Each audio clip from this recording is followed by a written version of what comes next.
Assalamualaikum warahmatullahi wabarakatuh. Alhamdulillahirabbil alamin. Shalatu wassalamu ala asyrafil anbiya'i wal mursalin sayyidina wa maulana Muhammadin wa ala alihi wa ashabihi ajmain. Amma ba'du. Pada seluruh jamaah salat subuh rahimakumullah, seperti biasa mari kita awali pengajian ini dengan basmalah. Bismillahirrahmanirrahim. Qala al-muallif rahimahullah ta'ala wa nafa'ana bihi bi ulumi fid dharain amin ya rabbal alamin. Wa syartul adzani ay yakunal muadzinu musliman. Adapun syarat azan bagi muadzin, hendaklah muadzin atau orang yang azan itu musliman, muslim, akilan, normal akalnya, zakaron, laki-laki. Jadi di sini orang azan juga ada syaratnya, tidak semua orang boleh azan. Ya, yang pertama, muadzin atau tukang azan itu harus muslim. Jadi kalau orang bukan muslim enggak disyaratkan dan tidak dibolehkan azan. Tapi namanya kenyataan banyak orang non muslim hafal azan. Ya. Banyak orang non muslim hafal azan. Contohnya di Semarang. Di Semarang itu Masjid Agung Baitur Rahman itu sampingnya seorang non muslim China. Jadi sampingnya pas, samping masjid rumahnya.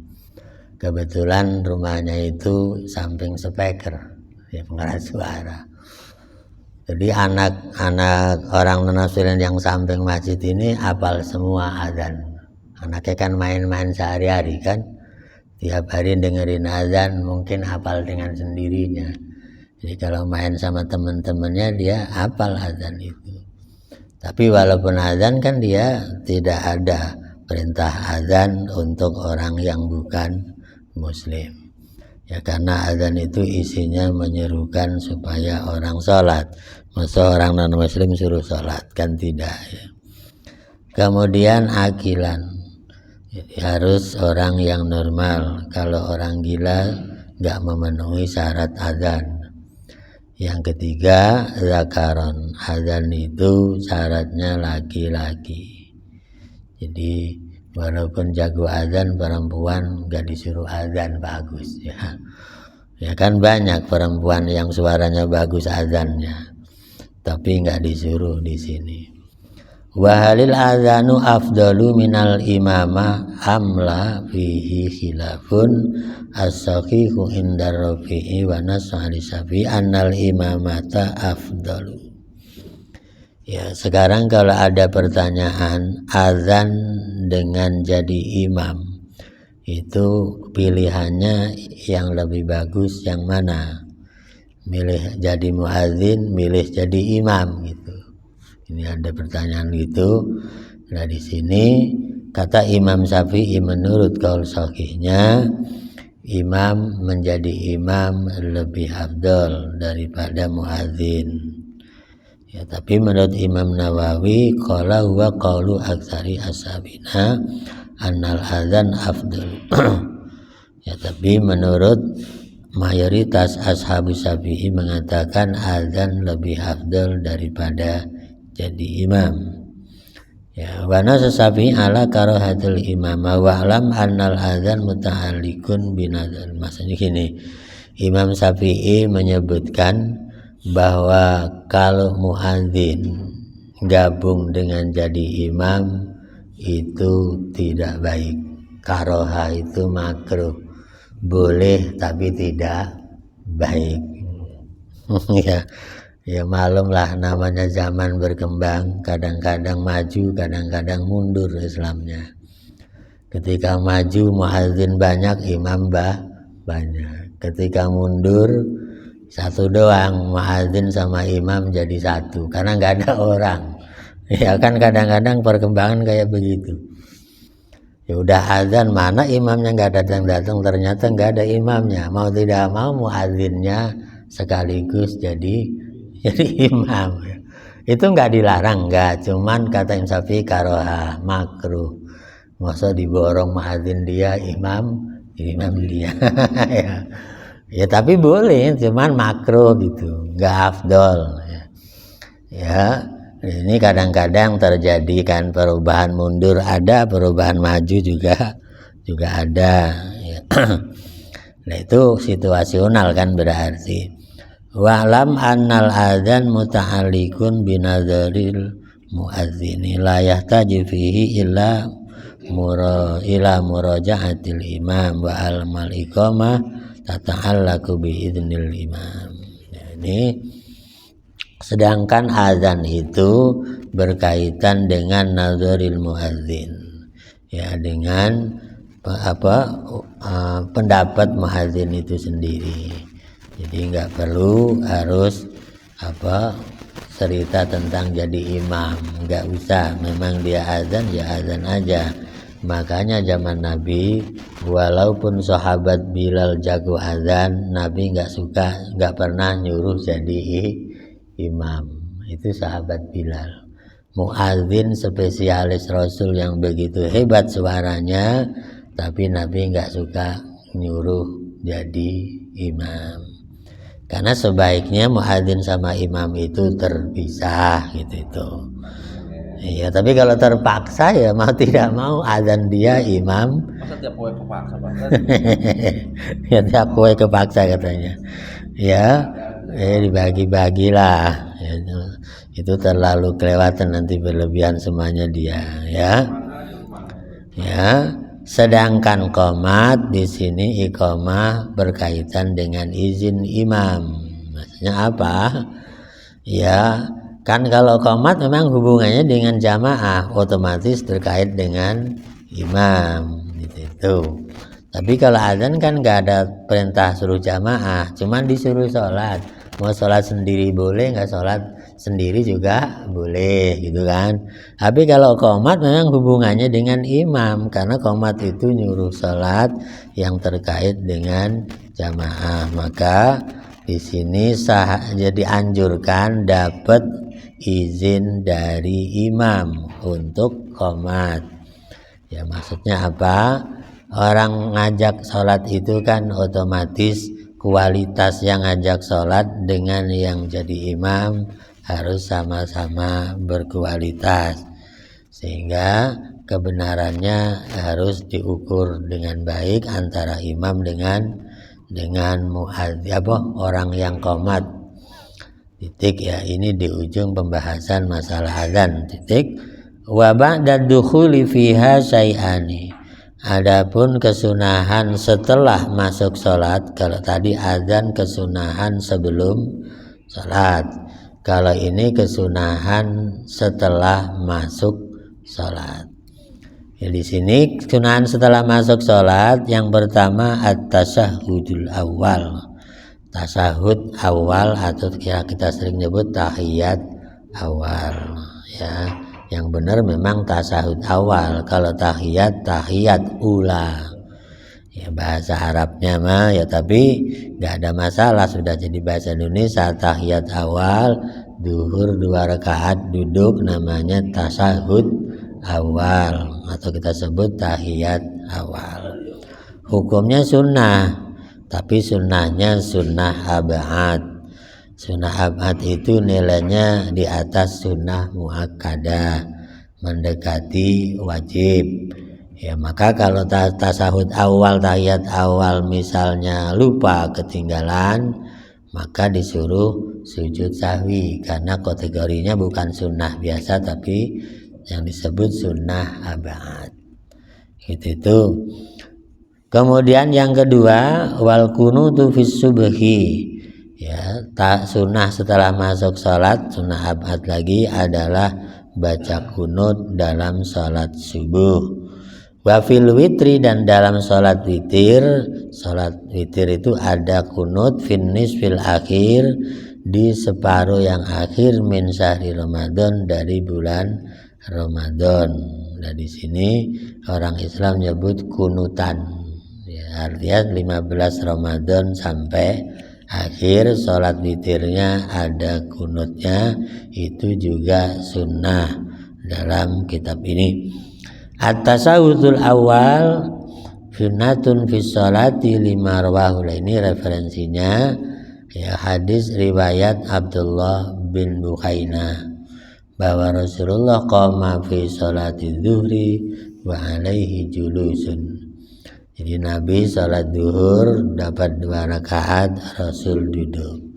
Ya, itu menunjukkan bahwa tasahud awal itu ada sesuai dengan ajaran Rasul. Rawahu Syekhani, riwayat Imam Bukhari dan Imam Muslim.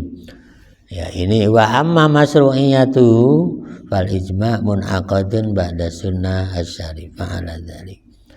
Wa kaifa faqad jaza bila khilafin bil ijma'i lakinil iftiras afdalu. Lalu duduk tasahud awal itu gimana cara duduknya? Yang utama duduknya duduk iftiras. Ya, gimana duduk iftiras? Faya jelisu ala ka'bi yusrahu wa yansabu yumnahu, yaitu duduk yang pantatnya duduki mata kaki yang kiri. Mata kaki sebelah kiri diduduki atau dijadikan alas.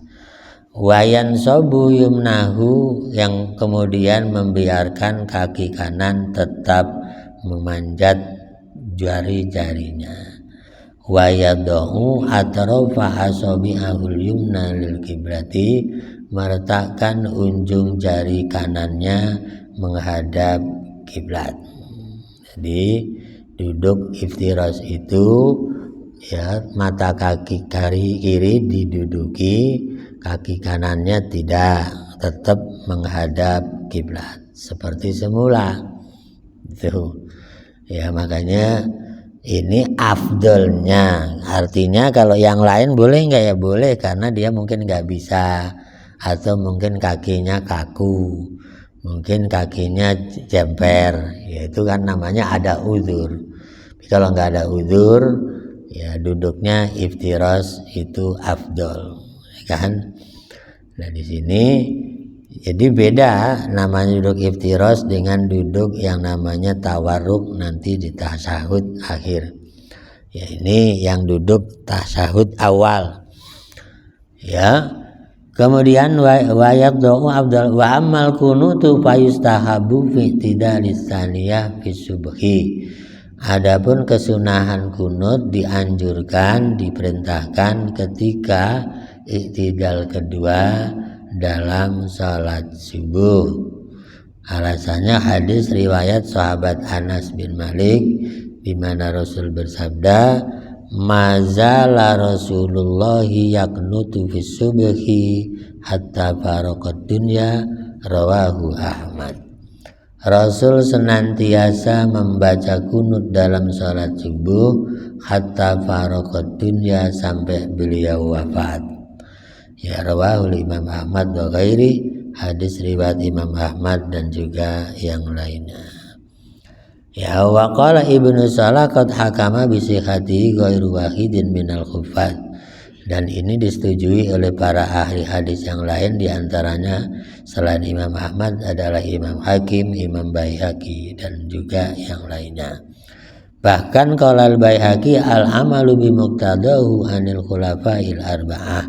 Ya, para khulafa rasyidin yang 4 juga mengamalkan kunut ini. Ya, jadi kunut itu sunnah dalam salat, waktunya habis iktidal rakaat kedua, dan itu dijalankan oleh Rasul sampai akhir hayat. Ya, nah di sini kemudian bagaimana lafaz kunut yang dipakai oleh Rasul tadi? Nah ini ada hadis sahih juga. Ya, hadis yang sahih ini menyebutkan kunut yang sering dipakai oleh Nabi versinya, karena kunut itu versinya banyak. Cuman yang paling banyak dipakai oleh Rasul, Allahumma hdini fi man hadait, wa afini fi man afait, wa tawallani fi man tawallait, wa barik li fi ma atait, waqini syarra ma qadait, ini yang sering dipakai oleh Rasul. Karena ini, tapi riwayat yang lain ada yang lebih dikurangi. Ya misalnya ada yang waqininya enggak, ada yang watawalaninya enggak. Ya tapi ini yang paling lengkap, yang sering dipakai oleh Rasulullah. Ya yang perlu kita garis bawahi di sini, walaupun sunnah kunut itu maknanya luar biasa, karena untuk merespon segala bentuk kehidupan yang terjadi. Apalagi sekarang perang lagi rame, maka kunut itu jadi penting. Kalau sendiri Allahumma hdini, kalau jamaah kita jadi imam Allahumma hdina. Ya artinya kita mendoakan banyak orang Allahumma hdina. Kalau doakan diri sendiri Allahumma hdini, gitu kan. Jadi doa kunut itu memang isinya kesetia kawanan sosial sesama muslim. Isinya ya contohnya gini, Allahumma hdina fiman hadait. Ya berilah kami hidayah sebagaimana orang-orang yang sudah kau beri hidayah di masa lalu dan sekarang.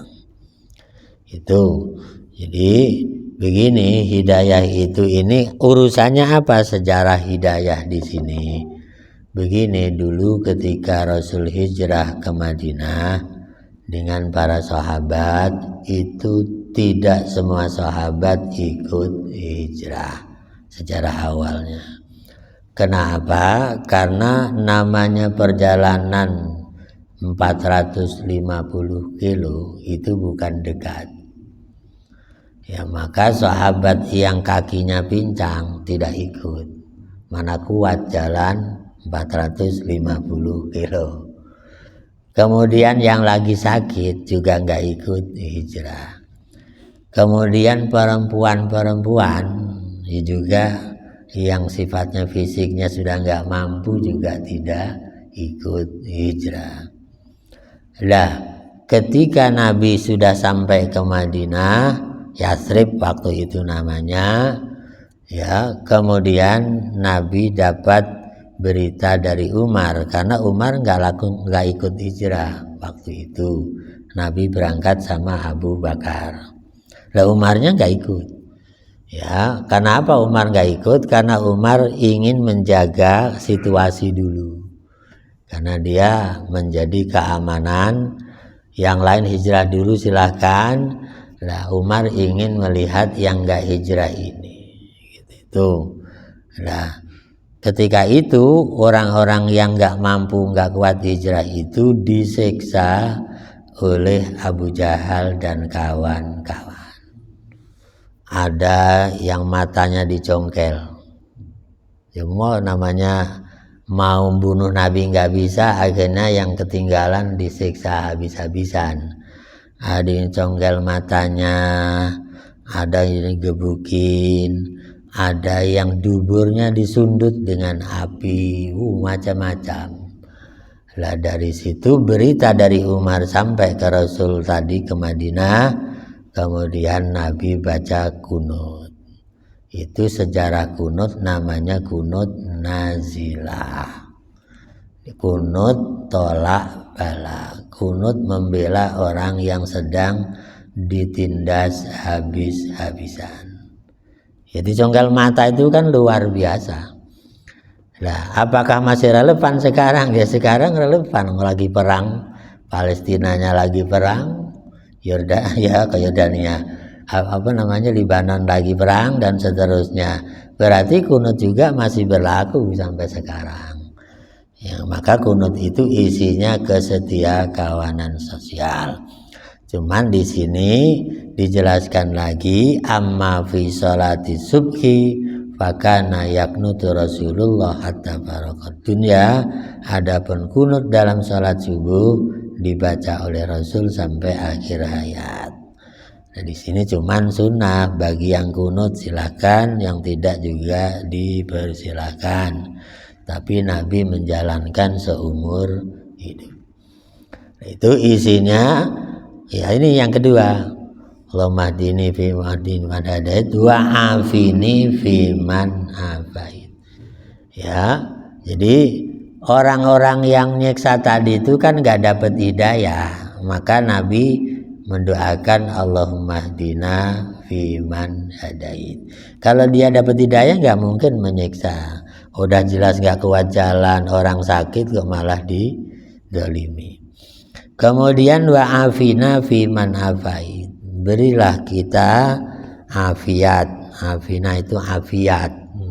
Apa afiat? Ya, ada sehat, ada afiat. Ya, yang sehat kadang bukan tidak afiat, yang afiat kadang juga tidak sehat. Gimana maksudnya ini? Sehat sama afiat itu beda.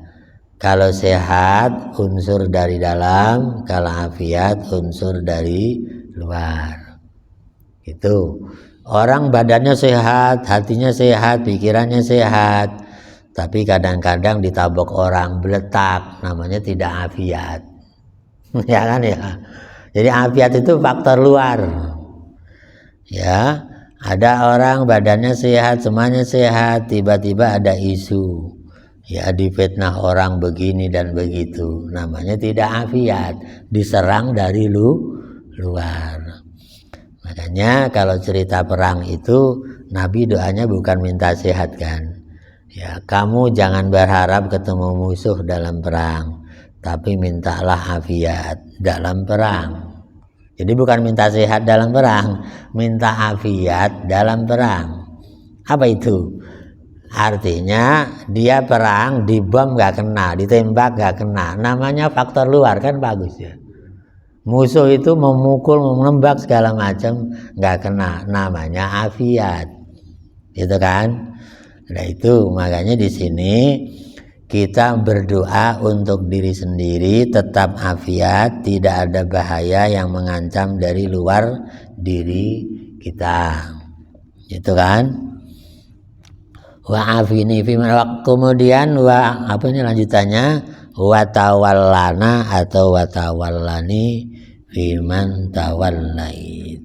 Ini ya, berilah aku perlindungan seperti orang-orang yang sudah kau beri perlindungan. Ya, ini kan kaitan tadi, orang yang di Makkah tadi didoakan sama Nabi, lindungi mereka ya Allah sebagaimana kau melindungi kami yang ada di Madinah. Itu kan namanya disebut kesetia kawanan sosial. Ya, kemudian wabarik lana fima a'tait. Berilah kepada kami keberkahan seperti orang-orang yang sudah kau beri keberkahan. Nah, keberkahan di sini menjadi lebih baik. Ya, jadi berkah itu maknanya lebih baik. Ya, nah hidup ini isinya memang harus lebih baik. Ya, makanya kenapa bayi lahir itu didoakan oleh Nabi keberkahan? Ya karena baru lahir, nanti supaya pertumbuhannya tambah baik, pikirannya tambah cerdas. Itu namanya keberkahan. Itu. Nah, kemudian umur berkah, usia berkah, rizki berkah, ilmu berkah, anak berkah, istri berkah, suami berkah. Maksudnya lebih baik, dan lebih baik itu yang dimaksud berkah. Umur berkah berarti makin tua makin baik. Itu namanya umur berkah, kalau naik baik terus. Kalau ilmu berkah makin pinter makin banyak jasanya. Itu ya, makanya keberkahan itu penting dalam segala aspek. Wabarik lana fima a'tait. Berkailah kepada kami apapun yang kau berikan kepada kami. Ya, kemudian yang bagus ini waqina syarroma qadait. Nah, jadi ada 5 poin. Yang kelima, lindungi kami, lindungi aku dari keburukan yang sudah kau putuskan. Maksudnya takdir buruk. Lindungi kami dari takdir buruk. Ya, takdir buruk itu kan orang takut, namanya takdir buruk. Di jalan takut mobilnya tabrakan, lindungi kami dari takdir buruk di perjalanan. Lindungi kami dari takdir buruk di rumah. Emang di rumah ada takdir buruk banyak, ya kan? Ya, takdir buruk kadang-kadang nggak ada apa-apa, kompor meleduk, gitu kan? Namanya takdir buruk. Ya, ada yang lagi nelpon asik tiba-tiba dihantam petir, ya kan? Kebakar tangannya, HP-nya kebakar. Namanya takdir buruk. Waqina syarrama qadait. Jadi minta perlindungan dari takdir buruk itu ada di dalam kunut ini, ya. Makanya kalau kita subuh sudah baca ini, insya Allah 24 jam ketemu subuh lagi, dilindungi oleh Allah dari hal-hal yang buruk yang tidak diinginkan. Sampai di situ kan kunutnya. Sedangkan fa innaka taqdi ini disebutnya bukan kunut tapi sana fil kunut. Disebutnya pujian setelah kunut. Nah, pujian ini isinya apa?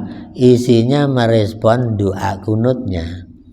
Tadi kan ada waqina syarroma qadait. Lindungi kami dari takdir buruk. Kemudian kita jawab dengan di sini fa innaka taqdi wa la yuqda alaik.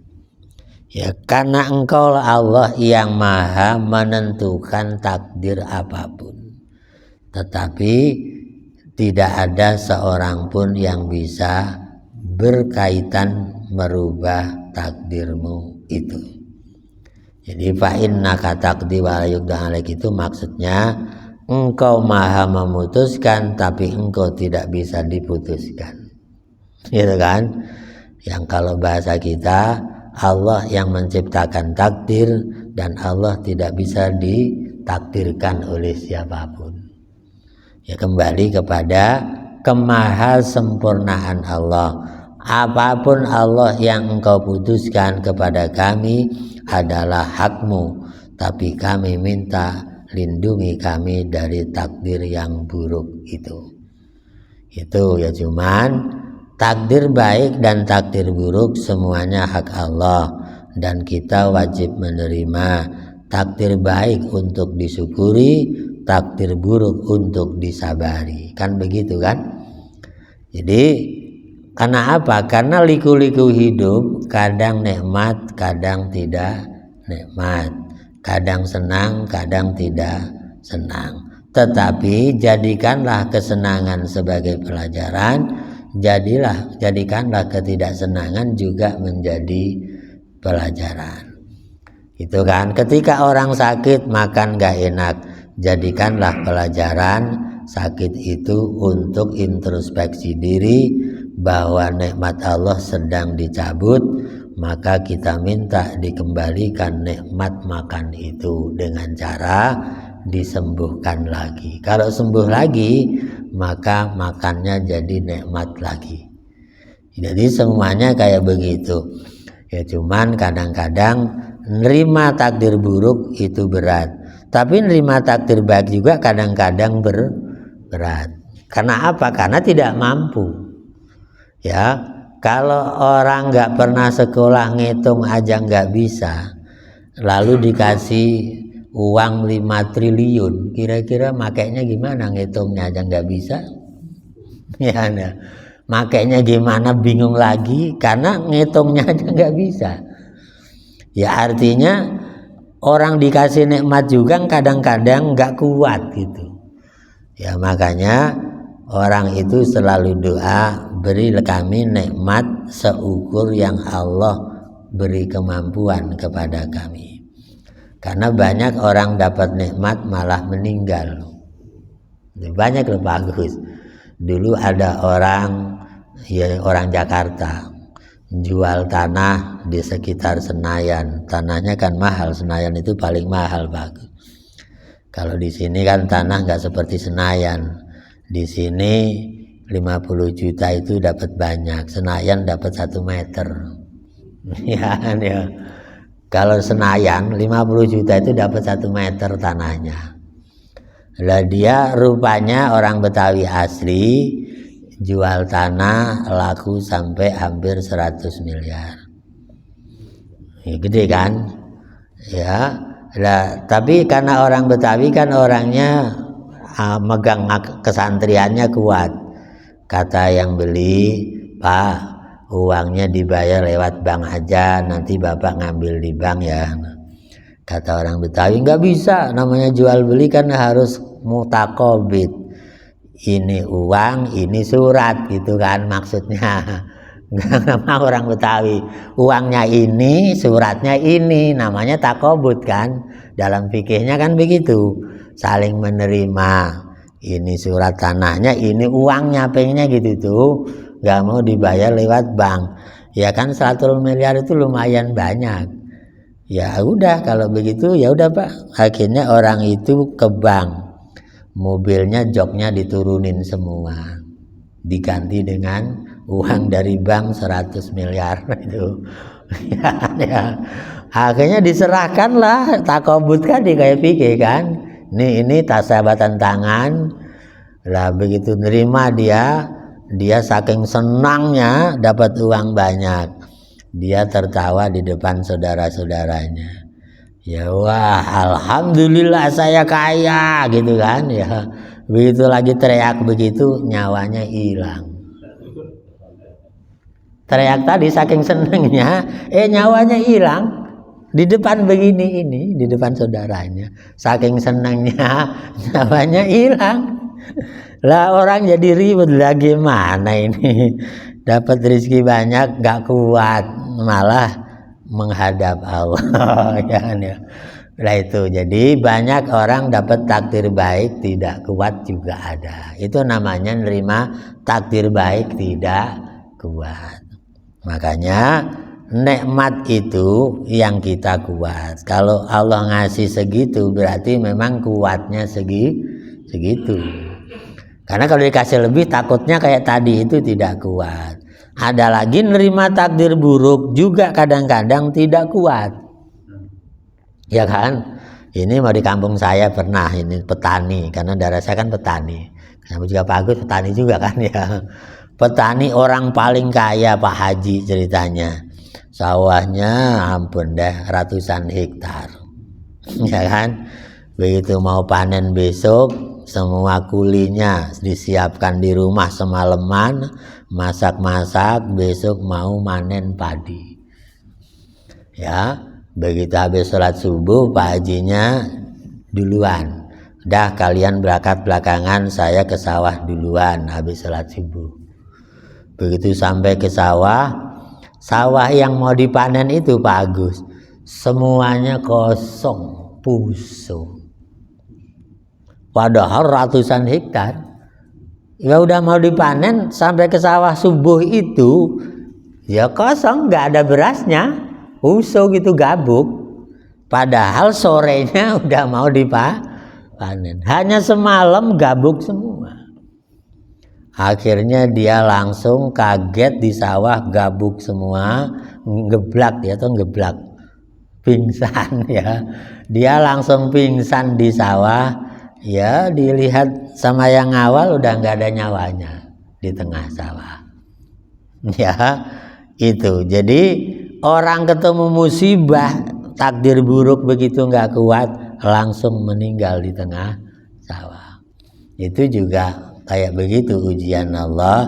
Takdir baik dan takdir buruk tujuannya satu, takdir baik untuk mensyukuri, takdir buruk untuk disabari. Gitu. Kalau nggak sabar ya kayak tadi. Makanya di sini wakina atau wakini syarroma qadait. Kenapa? Karena keputusan ada di Allah. Fa innaka taqdi wa la yuqda alaik. Artinya keputusan ada pada Allah. Kemudian wa innahu la yazillu mawalain. Ya, bahwa tidak ada yang akan hina. Ya, man walaid, siapapun yang engkau lindungi atau engkau cintai. Ya, wala itu maknanya dua. Maksudnya gini, kalau orang sudah dimuliakan Allah, dilindungi oleh Allah, pasti tidak akan hina. La yadhillu man walaita. Ya, maka kita minta dilindungi oleh Allah agar tidak jadi orang yang hina. Walaupun sejuta orang menghina, kalau Allah melindungi pasti tidak akan hina, alias tetap mulia dan tetap jaya. Nah, di sini sekarang sudah terjadi kan, ya, bahwa Iran itu diembargo 47 tahun dari tahun 79 sejak zaman Khomeini, ya, 47 tahun. Itu kan dihina oleh manusia-manusia yang merasa gagah. Nggak boleh dagang minyaknya, nggak boleh jualan dengan negara lain. Semuanya tidak boleh, biar Iran itu miskin, tidak berkembang. Itu kan? Ya, tapi dengan akidah yang kuat, la yazillu man walait, dia yakin kalau Allah mengangkat saya, siapapun tidak bisa menghina saya. Ya, kalau Allah melindungi saya, pasti saya tetap jaya. Itu kan? Nyatanya sekarang orang tahu semua Iran itu tidak hina. Dikira nggak punya senjata, ternyata senjatanya jauh lebih banyak dari yang diperkirakan. Ya kan? Dulu dilarang oleh PBB nggak boleh punya rudal kecuali jaraknya 300 meter. Itu kan? Di embargonya nggak boleh punya rudal kecuali jaraknya 300 meter. Nah, dia sembunyi-sembunyi bikin rudal jaraknya 4000 meter, 2000 kilometer. Nah, itu baru sekarang kaget semua, dikira paling jauh 300 meter. Kalau 300 meter nggak sampai Israel. Ya kan? Nggak sampai. Tapi kalau 2000 kilometer, jangankan Israel, semua negara Arab kena semua. Ya kan, Turki juga kena, ya, yang Eropa, ya. Apalagi kalau 4000 kilometer, Eropa kena semua. Kan kayak begitu. Artinya dengan yakin Allah melindungi, walau orang menghina, tetap Allah lindungi, maka dia tetap tidak akan hina. Ya, makanya orang boleh berpikir dengan akal sejauh-jauhnya, tapi takdir Allah tetap berbicara lain. Contoh perang Afghanistan. Afghanistan itu kecil, 10-nya Iran, ya kan? Kalau 10 kali Afghanistan baru segede Iran. Nah, Afghanistan itu perang, diduduki Soviet 4 tahun, kalah Soviet. Diduduki Amerika 4 tahun, kalah lagi Amerika. Padahal negaranya kecil. Ya kan? Karena apa? Karena dia yakin dilindungi oleh Allah. Sampai Afghanistan itu pakai rudalnya bukan rudal, batu diikat pakai kabel, dilempar jadi bom. Kan nggak masuk akal kan? Tapi nyata gitu itu. Lah, rudal sekatnya Soviet yang gede itu, yang panjangnya 20 meter, cuma nungging, nggak ada yang meledak. Ya, nungging doang itu. Jadi tontonan anak kecil. Nah, itu sejarah. Jadi wala yadhillu man walait. Jadi kalau kita dihina orang, diajak orang, tetap kembali kepada Allah yang Maha melindungi. Anta maulana fansurna alal qaumil kafirin. Engkau yang melindungi kami, maka berilah kami perlindungan, kemenangan atas orang-orang kafir. Itu. Dari sini wala yazillu man walait, baru di ujungnya tabarok, tarobbana, dan seterusnya. Jadi kalau kita lihat kunut itu isinya kesetia kawanan sosial sesama muslim. Ya, kalau lagi kita sendiri kembali ini Allah mahdini. Tapi kalau sesama muslim dirubah Allah mahdina wa afina wa tawallana wa barik lana wa qina. Itu doang kan kalau untuk yang lain. Dan sekarang masih berlaku, karena umat Islam di dunia ini semuanya masih banyak yang mengalami penderitaan di mana-mana. Itu. Jadi inilah yang dapat dibacakan kaitan dengan kunut. Hukumnya sunnah abad, pahalanya besar bagi yang mau mengikuti kunut. Kalau ada misalnya nggak pakai kunut, itu sunnah, bukan berarti apa artinya salah menyalahkan. Ya karena imam kita ada 4. Imam Hanafi dari Turki tidak pakai kunut, tapi imam kita yang 3 semuanya pakai kunut. Itu ya, inilah yang dapat disampaikan. Mudah-mudahan ada manfaatnya. Terima kasih dan mohon maaf. Assalamualaikum warahmatullahi wabarakatuh.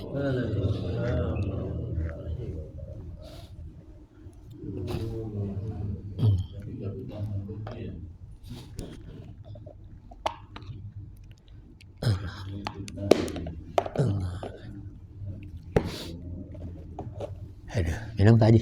Sebentar.